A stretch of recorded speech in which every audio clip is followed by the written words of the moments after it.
అదే RTV app వార్తల్ని క్షణాల్లో చదివే అవకాశం ఉంటుంది. ఒక న్యూస్ పేపర్, ఒక టెలివిజన్ ఛానల్ మీ చేతుల్లో ఎప్పుడూ ఉంటాయి. గత ప్రభుత్వం చేసినటువంటి పాపాల వలన రాష్ట్రం ఆర్థికంగా ఎన్ని ఇబ్బందులు ఉన్నప్పటికీ రాష్ట్రాన్ని అతలాకుతలం చేసి విచ్ఛిన్నం చేసి రాష్ట్రాన్ని అధోగత పాలు చేసి అన్ని వర్గాల ప్రజలను నాశనం చేసినటువంటి వైఎస్ఆర్ ప్రభుత్వం చేసినప్పటికీ ఈ రోజు ఒక అనుభవం గల నాయకుడు, ఆ నాయకుడి యొక్క తెలివితేటలతో అటు కుటుంబ ప్రభుత్వం గారి ప్రధానమంత్రి గారి సహకారంతో ఇటు ఒక పట్టుదలైనటువంటి ఉప ముఖ్యమంత్రి శ్రీ పవన్ కళ్యాణ్ గారి సహాయ సహకారాలతో ఈ రోజు రాష్ట్రంలో అటు అభివృద్ధి ఇటు సంక్షేమాన్ని కూడా పరుగులు పెట్టిస్తున్న ప్రభుత్వం అది. గత శాసనసభ్యుడు ఈ మధ్య మాట్లాడుతూ ఉన్నాడు, వారు కూడా మాట్లాడుతూ ఉన్నారు, నువ్వు నియోజకవర్గానికి ఏం చేసావో ప్రజలకు తెలుసు, నీకు తెలుసు, నాకు తెలుసు. అభివృద్ధికి అడ్డం తగులుతా ఉన్నారు. మీరు చేసినప్పుడు ఏ రోజు కూడా అభివృద్ధికి నేను అడ్డం రాలేదు. ఎవరు ఈజం చేస్తే వాడిని మనసు వదిలిపెట్టే ప్రసక్తి ఉండదు. చట్టం ద్వారా ఎవరు తప్పులు చేసినా ఆ చట్టం ఖచ్చితంగా వారి శిక్షించి తీరుతుందని చెప్పి తెలియజేస్తా ఉన్నాను. మీరు ఈ రోజు మాట్లాడితే ప్రజలు నమ్మలేని పరిస్థితులు ఉన్నాడని మాజీ శాసనసభ్యుడు ఆలోచన చేసుకోవాలి. వారు బనగానిపల్లె నియోజకవర్గ అభివృద్ధి చేసి లేక ఈ రోజు ఆరోపణలు చేస్తా ఉన్నారు. ఏమిటి నువ్వు చేసేది?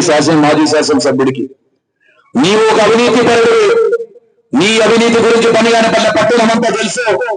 నీ అవినీతి తెలిసింది కాబట్టి ఏ ఒక్క బూతులో కూడా ఒక్క మెజార్టీ తెచ్చుకోలేని నువ్వు ఈ రోజు సిగ్గు శరమ లేకుండా ఈ రోజు మైకులు తీసుకొని మాట్లాడుతూ ఉన్నావు.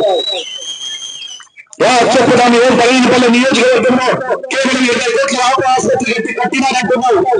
కేవలం ఇక్కడ వేస్తే 2 రోడ్లే కాదు, ఈ రోజు బనగానిపల్లె నియోజకవర్గ రూపురేఖలే మారబోతున్నాయి. బనగానిపల్లె పట్టణంలో ఎవరు చేయలేనటువంటి చరిత్రలో రేపు అభివృద్ధి చేసి చూపిస్తారని చెప్పి ఈ యొక్క స్టేజ్ మీద సవాల్ రామిరెడ్డి గుర్తుపెట్టుకున్న సవాల్ విసురుతున్నా. అభివృద్ధికి మారిపోయారు. సిగ్గు శరం లేదా? ఒక దొంగ పట్ట, ఆ దొంగ పట్ట ఇచ్చి సిగ్గు లేకుండా మళ్ళీ బయటకు వచ్చి మాట్లాడడానికి తెల్ల ఎత్తుకోవడానికి కూడా సిగ్గుపడాలా? ఒక నకిలీ పట్టాన్ని ఇచ్చి కోట్ల రూపాయల పాపం వారు చందాలు వేసుకొని ఆ క్లాబ్ మర్చెంట్ అసోసియేషన్ వాళ్ళు ఈ రోజు వారి మీద కేసు పెట్టించుకోవాల్సిన కర్మ.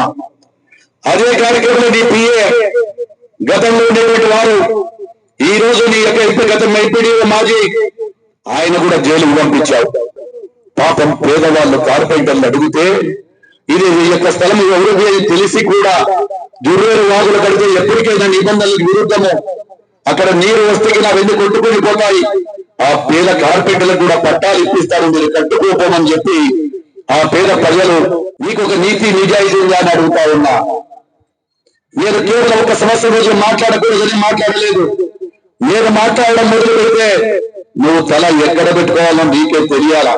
ఇప్పటికి కూడా మళ్ళా చెప్తున్నా ఛాలెంజ్ చేసి, ఎన్నికలకు ముందు 3600 పట్టాలు బనగానిపల్లె ప్రజలకు ఇచ్చావు. వాళ్ళు కూడా ప్రజలు చూశారు, ఎక్కడ స్థలం ఉందో ఎక్కడ లేదో అని కూడా చూశారు. ఎక్కడ పోతే ఆ స్థలాలు పట్టాలు లేవు, ఏమీ లేవు. నకిలీ పట్టాలు ఇచ్చి ప్రజలను కొడితే వారు కూడా ఆ రోజు నీకు 2014లో బుద్ధి చెప్పారు. మీరు అన్న తర్వాత మా వాళ్ళు కూడా మాట్లాడడం మొదలు పెట్టారు. ఏమి నీకు నోరుంటే మాకు నోరు లేదా? నీకు చేతులు ఉంటే మాకు చేతులు లేవా? ప్రభుత్వం లేనప్పుడే దేనికైనా సై అని చెప్పాము. ప్రజల పోరాటం చేశాను, తాగుతా ఉన్నాయి. హాస్పిటల్ కట్టించారు, ఎస్ కట్టించారు, కాదని ఎవరు చెప్పలేదు కదా. మరి ఏం వసతులు ఉన్నా దాంట్లో కూడా అక్కడ ఉండేటువంటి పరికరాలు లేవు, తగిన వసతులు లేవు. కేవలం ఒక కట్టేసి దాని రోడ్డుగా మధ్యన వదిలిపెట్టేస్తే దాని పరిస్థితి ఏంటి అని చెప్పి నేను అడుగుతా ఉన్నాను. బనగానిపల్లె పట్టణ ప్రజల ఏదైతే నన్ను కన్న బిడ్డలా చూస్తున్నారో బనగానిపల్లె పట్టణ ప్రజలు, ప్రముఖులు, ముస్లింలు, మైనార్టీలు, హిందువులు, అన్ని వర్గాల ప్రజలు నన్ను ఆశీర్వదించాయి. నా సొంత డబ్బులు పెట్టేదా సరే ఆయన రుణం చేసుకుంటా, అది నా నిజాయితీ. రామిరెడ్డి ఈ మాదిరిగా మోసంతో కాదు, ఏదో ఇళ్ల స్థలాల కోసం కాదు, ప్రజల సౌకర్యం కోసం పనిచేస్తున్నాం. ఈ రోజు ఒక చరిత్ర, గత దశాబ్దాల కాలంలో కూడా గ్రామం బనగానిపల్లె పట్టణంలో ఉండేటువంటి మురికి అంతా కూడా పై జూనియర్ వాగులో కలుషితమవుతా ఉంది. ఇవన్నీ చూసి ఓరలేక మేము నా మీద ఆరోపణలు. ఇక్కడ హాస్పిటల్ అభివృద్ధి అయితే అది ఇల్లు అభివృద్ధి అయింది, అందరికీ తెలుసు. హాస్పిటల్ అభివృద్ధి అయితే అది ఇల్లు పెరుగుతా పోయింది, హాస్పిటల్ పెరిగింది, ఇల్లు పెరిగింది.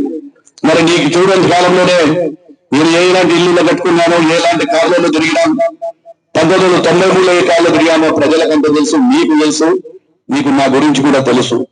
నేను వేణుగోపాల్ దగ్గర 1,20,20,20,00,000 సిగ్గుందా మాట్లాడడానికి? ఛాలెంజ్ ఈ రోజు ఒక సిఎస్ఆర్ ద్వారానే గ్రామ పంచాయతీలో 5 కోట్ల రూపాయలు డిపాజిట్లు ఉన్నాయి కావాలని చెక్ చేసుకుని 5 కోట్ల రూపాయలు 1,20,00,000 కాదు, 5 కోట్ల రూపాయలు దాతలతో ఇచ్చారు. ఆ దాతల పేర్లు కూడా ఖచ్చితంగా ఎప్పుడైతే ఈ అభివృద్ధి కార్యక్రమాలు చేస్తామో వారి పేర్లు కూడా దాతల పేర్లు కూడా బోర్డుల మీద ఉంటాయి. నేను చెయ్యి చాపడం మాది కాదు, భవిష్యత్తులో నా కుటుంబం చెయ్యి ఇట్లా ఉంటుంది కానీ ఇట్లా గుర్తు పెట్టుకోవాలి. ఈ ఆరోపణలు చేసినంత మాత్రాన ప్రజలు నమ్ముతారు అనుకుంటున్నారు, అందరికీ తెలుసు. మరిన్ని వీడియోస్ కోసం ఛానల్ ని సబ్స్క్రైబ్ చేయండి, లేటెస్ట్ అప్డేట్స్ కోసం వాట్సాప్ ఛానల్ ని ఫాలో చేయండి అండ్ లింక్ డిస్క్రిప్షన్ లో ఉంది.